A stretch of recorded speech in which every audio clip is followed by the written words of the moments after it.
મારી પાસે 1 રૂપિયા, 2 રૂપિયા અને 5 રૂપિયાના મૂલ્યવાળા કુલ 300 રૂપિયાના સિક્કા છે. 2 રૂપિયાના સિક્કાની સંખ્યા 5 રૂપિયાના સિક્કા કરતાં 3 ગણી છે. જો સિક્કાની કુલ સંખ્યા 160 હોય તો દરેક મૂલ્યના સિક્કાની સંખ્યા શોધો. અહીં તમને 5 રૂપિયાના સિક્કા કરતાં 2 રૂપિયાના સિક્કાની સંખ્યા 3 ગણી કીધી. કેના કરતાં કીધી? 5 રૂપિયાના સિક્કા કરતાં. તો આપણે 5 રૂપિયાના સિક્કાની સંખ્યાને x ધારવાનું થશે. 5 રૂપિયાના સિક્કાની સંખ્યા x છે. તો 2 રૂપિયાના સિક્કાની સંખ્યા કેટલી છે? તો કે 5 રૂપિયાના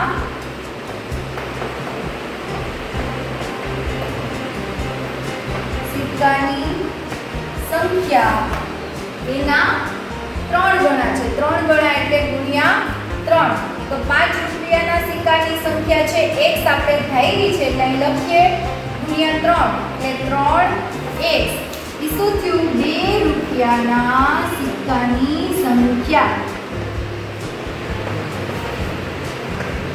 બરાબર. હવે આગળ એટલું છે, જો સિક્કાની કુલ સંખ્યા 160 હોય તો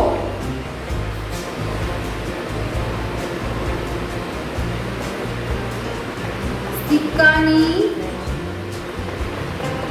કુલ સંખ્યા બરાબર 160 એટલે કે 1 રૂપિયાના સિક્કાની સંખ્યા એટલે કે 5 રૂપિયાના સિક્કાની સંખ્યા વત્તા 2 રૂપિયાના સિક્કાની સંખ્યા અને વત્તા 1 રૂપિયાના સિક્કાની સંખ્યા. હવે આપણે 1 રૂપિયાના સિક્કાની સંખ્યા ખબર નથી. બરાબર 160. તો અહીંયા 4x વત્તા 1 રૂપિયાના સિક્કાની સંખ્યા બરાબર 160. હવે આપણે આને સામે જવા દઈએ એટલે 1 રૂપિયાના સિક્કાની સંખ્યા મળી જાય.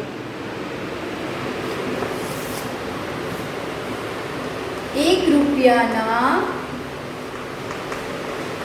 સિક્કાની સંખ્યા બરાબર 160 ઓછા 4x. હવે ત્રણેયની સંખ્યા મળી ગઈ. 1 રૂપિયાના સિક્કાની સંખ્યા, 5 રૂપિયાના સિક્કાની સંખ્યા અને 2 રૂપિયાના સિક્કાની સંખ્યા. ત્રણેય સંખ્યા મળી ગઈ. હવે આપણે એની કિંમત શોધવાની છે. કિંમત કેની શોધવાની છે? તો કે 5 રૂપિયાના સિક્કાની કિંમત. તો સંખ્યા જે આપણે છે ને, સંખ્યા એને ગુણ્યા જેની કિંમત શોધવી હોય ને એ આપણે રૂપિયા લખી નખાય. એટલે સંખ્યા કેટલી છે? 5 રૂપિયાના સિક્કાની સંખ્યા x છે. એને ગુણ્યા રૂપિયા કેટલા? તો કે 5. 5 રૂપિયાના સિક્કાની કિંમત ગોતવી હોય તો 5 રૂપિયાના સિક્કાની સંખ્યા એને ગુણ્યા રૂપિયા. આપણે ટૂંકમાં યાદ રાખીએ, સંખ્યા ગુણ્યા રૂપિયા એટલે 5x રૂપિયા કહેવાય. બરાબર. હવે 2 રૂપિયાના સિક્કાની સંખ્યા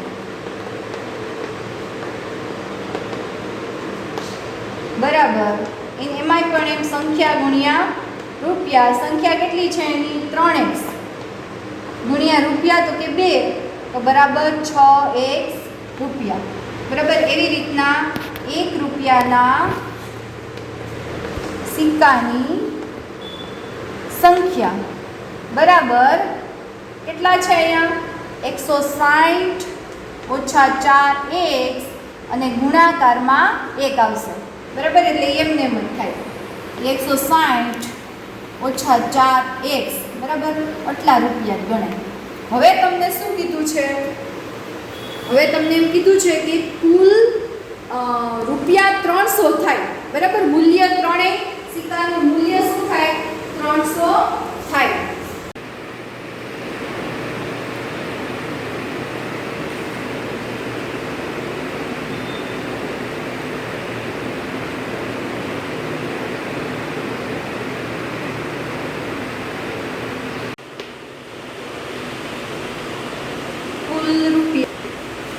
બરાબર 300 થાય ને? બરાબર. તો આપણે કેટલામાંથી આપણે ધાર્યા છે, મૂલ્ય ધાર્યું છે? તો કે 5x + 6x + 160 - 4x બરાબર 300. હવે આપણે x વાળા સાથે લઈ લઈએ. પહેલા આ બે લઈ લઈએ. 11x અને જે -4x છે ને આગળ લઈ લઈએ નિશાની સહિત. અને 160 છે ને એને સામે જવા દે એટલે ઓછા થઈ જશે. 300 ન્યા રહેશે એટલે 300 - 160. હવે આનો જવાબ કેટલા આવે? 11 માંથી 4 જાય તો 11 માંથી 4 જાય તો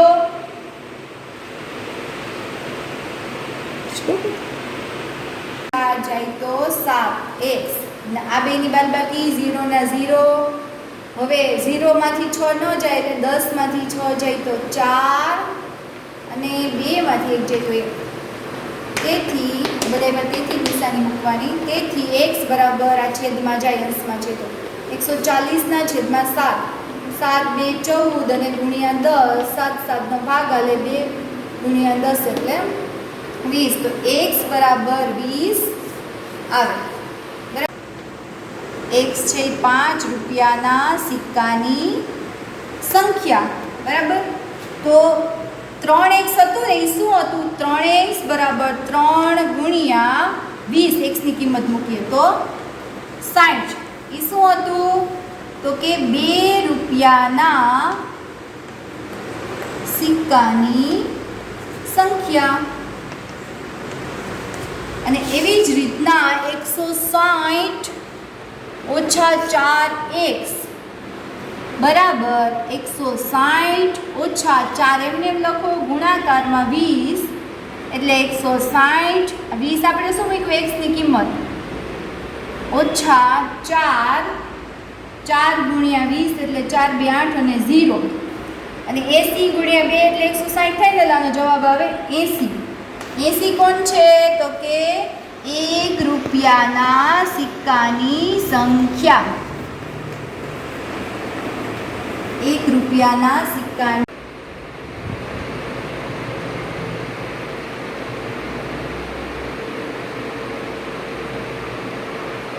નિબંધ સ્પર્ધાના આયોજકોએ પ્રત્યેક વિજેતાને 100 રૂપિયા તથા વિજય ન બનનારા દરેક સ્પર્ધકને 25 રૂપિયાનો પુરસ્કાર આપવાનું નક્કી કરેલ છે. જો પુરસ્કાર સ્વરૂપે આપવામાં આવેલ કુલ રકમ 3000 હોય તો કુલ 63 સ્પર્ધકોમાંથી વિજેતા થનાર સ્પર્ધકની સંખ્યા શોધવાની છે. અહીં કુલ સ્પર્ધક 63 છે. ધારો કે વિજેતા સ્પર્ધક બરાબર x. તો તેથી વિજયી ન બનનારા સ્પર્ધક કેટલા થાય? વિજેતા x હોય, કુલ કેટલા છે? 63 છે. તો વિજયી ન બનનાર સ્પર્ધક કુલમાંથી વિજય બન્યા હોય એ બાદ કરો. સ્પર્ધકની સંખ્યા કુલ 63 એમાંથી x બાદ કરો એટલે મળી જાય. હવે શું કીધું કે પ્રત્યેક વિજેતાને 100 રૂપિયા આપવામાં આવે. પ્રત્યેક વિજેતાને આપવામાં આવતી રકમ વિજેતાને મળતી કુલ રકમ કેટલી થાય? તો કે વિજેતા સ્પર્ધક કુલ કેટલા છે? તો કે x બરાબર. અને જે પ્રત્યેક વિજેતાને કેટલી મળે? 100 રૂપિયા. તો જેટલા વિજેતા હોય એ સંખ્યાને 100 વડે ગુણો એટલે વિજેતાને મળતી કુલ રકમ મળી જાય. વિજેતાની સંખ્યા ગુણ્યા 100 એને અપાતી રકમ એટલે 100x. હવે વિજયી ન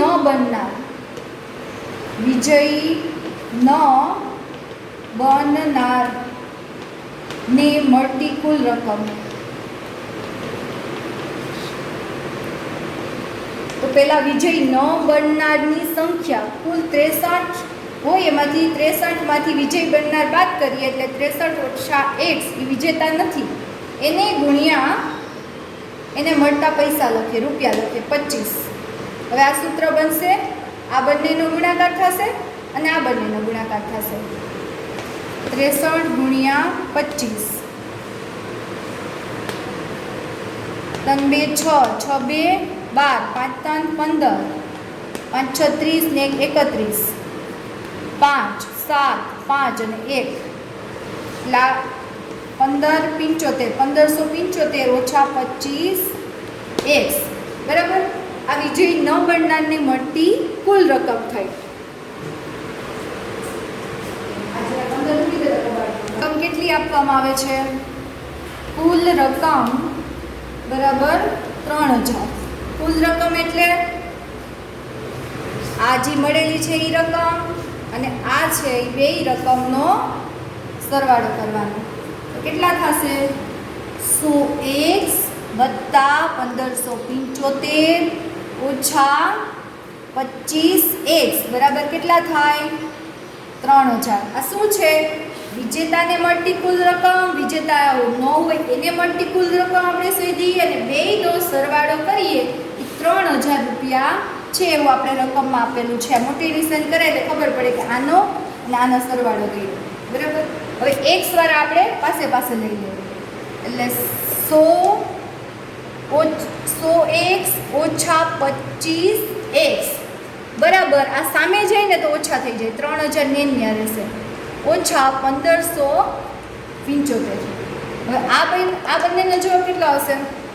100માંથી 25 જાય તો 75x બરાબર. આની બાદબાકી કરીએ, 10માંથી 5 અને અહીંયા 2 કરી નાખો, 9માંથી 7 જાય તો 2, 9માંથી 5 જાય તો 4 અને 2માંથી 1 જાય તો 1.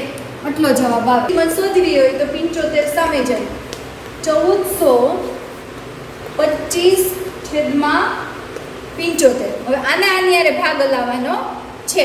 સૌથી પહેલા આપણે જોઈએ 25 ગુણ્યા 3, 25 3 75 થાય. તો આનો 3 હારે ભાગ હાલતો હોય અથવા તો 25 હારે હાલતો હોય તો જોઈએ. 5 2 10 અને 5 3 15 એટલે 5 2 10 અને 4 5 8 40, 2 વધ્યા 25 25 એટલે આ આપણે 25 ગુણ્યા 3 અને પાછા 25ના ભાગ લેવા 5 ગુણ્યા 5 એટલે 5 5 જાય. આને પાછો 5 હારે ભાગ લાવો પણ આપણે અહીં લખી નાખીએ. અહીં શું વધ્યું? 5 ગુણ્યા 3,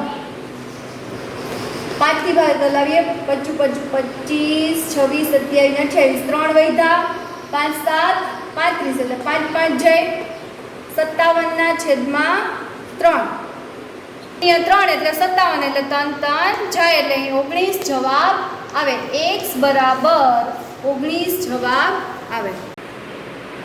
સૌથી પહેલા આપણે વિજેતા સ્પર્ધક x ધૈર્યા, વિજેતા ન હોય કુલ 63 આપ્યા એટલે 63માંથી વિજેતા સ્પર્ધક બાદ કરીએ એટલે 63 ઓછા x એટલે વિજેતા ન હોય સ્પર્ધક.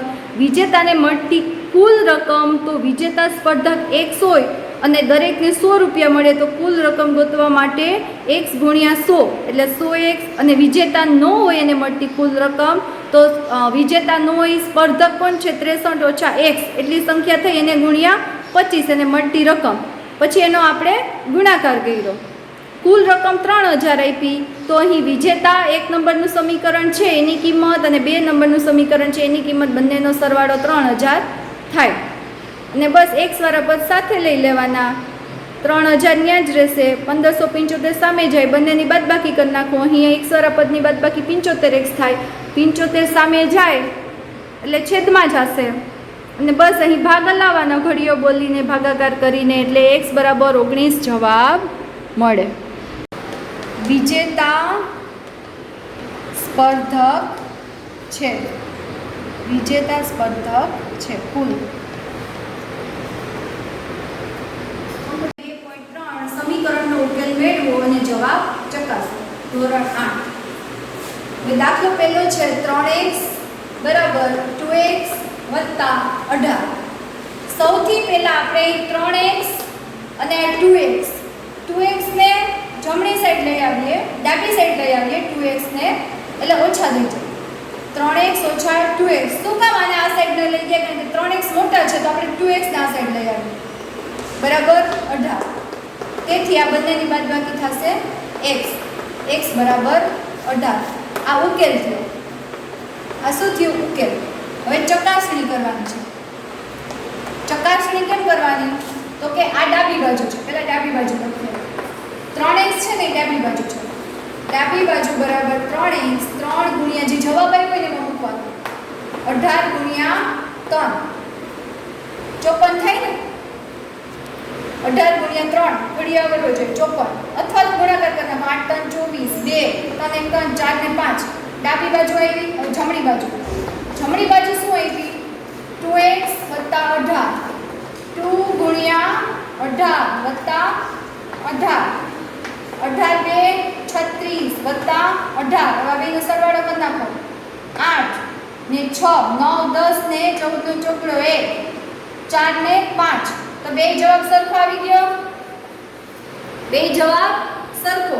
એનો મતલબ શું થયો? ડાબા બરાબર જમા. ડાબા જમા એટલે ડાબી બાજુ બરાબર જમણી બાજુ, એટલે આપણો જવાબ સાચો છે. 5t ઓછા 3 બરાબર 3t ઓછા 5. હવે આપણે 3t આ સાઈડ લઈ આવીએ. તેથી 5t ઓછા 3t. શું કામ ઓછું થઈ ગયું? આ સાઈડ ધન હોય તો આ સાઈડ ઋણ થાય, એટલે કે વત્તા હોય તો ઓછા, ઓછા હોય તો વત્તા, ભાગાકાર હોય તો ગુણાકાર, ગુણાકાર હોય તો ભાગાકાર, અંશ હોય તો છેદ અને છેદ હોય તો અંશ. યાદ રાખવાનું. હવે આ 3 ને આમ જવા દઈએ એટલે ઓછા 5 છે એમને, અને આ વત્તા 3 થઈ જાય. આની નિશાની જી હોય એ જ રાખવાની સામેની સાઈડમાં. આ બંનેનો શું આવશે જવાબ? 2t. બરાબર. આ બંનેમાં નિશાની જુદી જુદી છે. નિશાની જુદી જુદી હોય તો બાદબાકી થાય. આ બેની બાદબાકી થાય 2. પણ નિશાની જવાબમાં જે મોટા હોય ને એને જે નિશાની હોય ને જવાબમાં નિશાની મોટાની મૂકવાની, એટલે કે ઓછાની નિશાની છે. 5 મોટા છે એની નિશાની છે ઓછાની, એટલે જવાબમાં ઋણની નિશાની આવે. હવે આપણે અહીંયા t બરાબર આને સામે જવા દઈએ એટલે છેદમાં જશે, અહીં અંશમાં છે તો ઓછા 2 ના છેદમાં 2 બરાબર 2 2 જાય ઓછા 1. t બરાબર ઓછા 1. હવે આપણે આ ઉકેલ આવ્યો. હવે આને આપણે ચકાસવાનું છે. તો ડાબી બાજુ બરાબર 5t ઓછા 3, એટલે કે 5 આની કિંમત મૂકો. ઓછા 1 ઓછા 3 નિશાની સહિત કિંમત મૂકવાની. 5 1 5, પણ એક વખત ઓછાની નિશાની છે એટલે જવાબમાં ઋણ આવે, ઋણ 5 અને ઓછા 3. સરખી નિશાની તો સરવાળો થાય. સરખી તો સરવાળો, જુદી જુદી તો બાદબાકી. તો એ સરખી નિશાની છે તો સરવાળો મૂકી દઈએ 8. મોટા સંખ્યાની નિશાની અથવા તો 2 ઓછાની નિશાની હોય તો જવાબમાં ઓછાની નિશાની ઋણ નિશાની જ આવે. પણ આપણે એક વસ્તુ યાદ રાખીએ કે જે મોટી સંખ્યા છે ને એની નિશાની આપણે ટૂંકમાં યાદ રાખીએ. મોટા 5 છે એની નિશાની એ મૂકી દીધી. હવે ડાબી બાજુ બરાબર ઓછા 8 થઈ ગયા. હવે જમણી બાજુ. જમણી બાજુ બરાબર 3t ઓછા 5, એટલે કે 3 ઓછા 1 ઓછા 5. ઓછા 3 થાય ને, 3 1 3, અને એક વખત ઓછાની નિશાની છે તો ઓછાની નિશાની મૂકવાનું. ઓછા 5 એમ જ આવ્યું.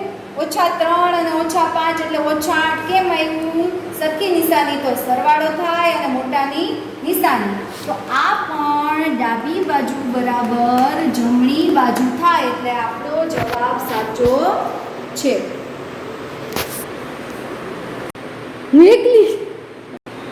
ચલો 2 દાખલા નોટબુકમાં લખી લેવાના છે. ઘરે બેઠા બેઠા